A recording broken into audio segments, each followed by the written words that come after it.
Hi, my name's Phil. I like talking about politics, and in this video I'd like to discuss another con clearly coordinated between various far-right groups, Daily Telegraph, GB News and Reform UK. They've all jumped on the headline of foreigners claiming £1 billion a month in benefits. But the real story here is that foreigners are actually way less likely to be claiming benefits at all once you peel away the headline and look into the article. It is not what it is intended to appear. But first, for daily news and commentary, please hit the subscribe button to stay notified. So the Telegraph headline on yesterday's front page was not just misleading. The reason I'm going to discuss it, I can't spend all my time discussing how a front page of the Telegraph is misleading, is because I want to point out how this incredibly racist con works, because it really is a con on every level. The headline claims that foreigners claim £1 billion in benefits a month. Now, the very first line of the article itself says otherwise. So without even digging too much further, it's a classic case of a dishonest headline where the author of the article itself says something different almost immediately, and the editor thinks it's fine because if you read the entire article properly, well, you'll know the truth, won't you? But they know full well that the vast majority of people that read a headline do not read the article. It costs money and it costs time to do that. But you see the headline for free as it's shared by various Reform UK and GB News goons. And because those Reform and GB News goons post the headline with the picture of someone you're supposed to believe is an asylum seeker getting off a small boat on the south coast, they're also trying to make you think, this is £1 billion a month. By the way, it's not actually £1 billion, but, you know, close enough. That we're giving to people when they come ashore illegally and claiming asylum. And we're doing this instead of winter fuel for poor old pensioners. This is disgraceful. It's like, no, asylum seekers don't get these benefits. And the opening line starts to uncover the lie in the headline. It goes, benefits claims by households with at least one foreign-born national. So now it's not even £1 billion. It's not £1 billion, by the way. It's 900,000. But, you know, it's not even £1 billion a month going to foreigners, because they're including, it's going to people who are in a household where at least one person was born somewhere else. It doesn't mean the person claiming it was born somewhere else. It could have included Nigel Farage himself when he was married to a German national. I'll tell you who else it includes. So if they're going to tie this to refugees, it covers a period of time when we were inviting people from Ukraine and Hong Kong. There were a lot of them. So if there was a sudden spike in claims linked to asylum, just after the time we invited a load of refugees from Ukraine and Hong Kong, do we think this might be the reason for the jump? I'm thinking this might be the reason for the jump. Now, how many GB News viewers and Reform voters have a major issue with the refugees from Hong Kong and Ukraine? I don't remember a big stink about it when it happened. So it already begins to be ridiculous. The article then claimed experts suggested the increase was down to asylum seekers, but they didn't say who those experts were or how they figured this to be the case, other than to say asylum seekers can be eligible for universal credit once they are granted indefinite leave or refugee status. So basically admitting that asylum seekers don't get it without pointing it out. And remember, a lot of the even anti-immigration crowd say they have no problem with asylum seekers. Their objection is that anyone can get on a boat, get across the channel because you're doing it illegally, right? And just claim asylum. Might not be true. You might be making it up. And they don't like the idea of those people getting special benefits. They don't get them.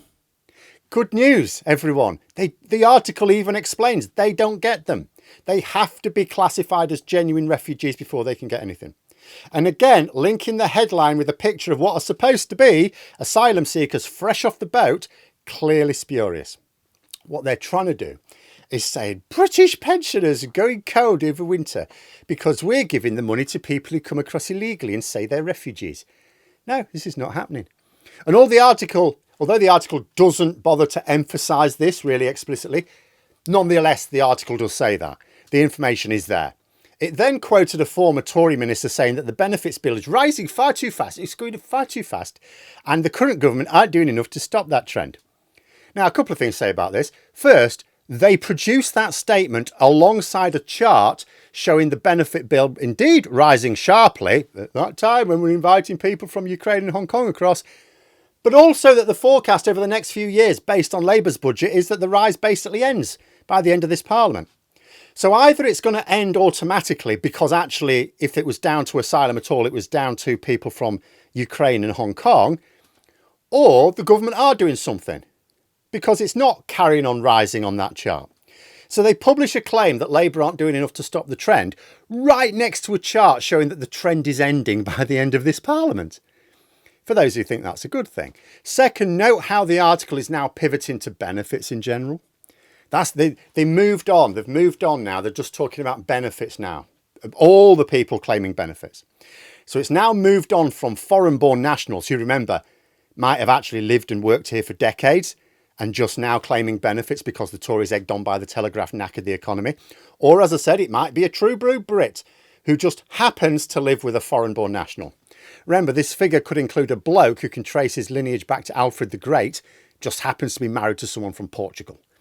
They're claiming some universal credit and bosh, they're being counted by the Telegraph as a foreigner claiming benefits.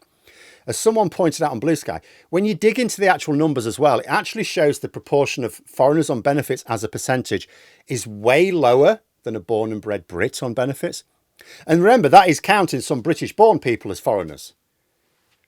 I mean, how many of those foreigners in their headlines are actually foreign and not just British born living with a foreign born national? That might be a question for them. This is what I hate about politics in this country. It's a common theme in other countries as well. I welcome people having different views. I've said on more than one occasion, I think groupthink, which is where you get a load of people together who all have the same mindset, I think it's self-defeating. I think McSweeney gathering like-minded people to number 10, following the strategy of Dominic Cummings, is part of the reason Labour are making a right arse of their messaging.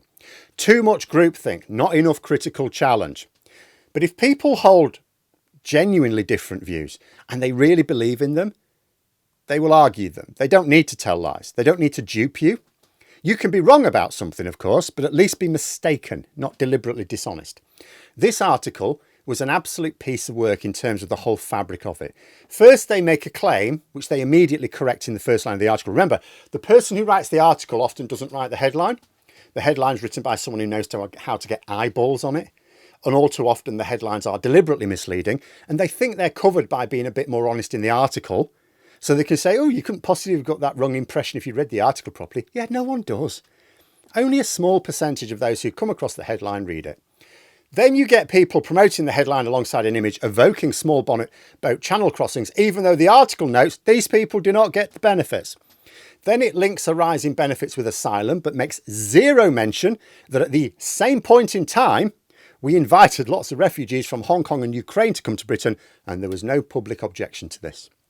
Deliberately creating a false impression of the underlying stats, and in a way that is designed to get people to vote a particular way.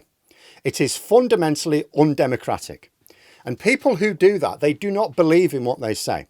Otherwise, they would make their arguments honestly.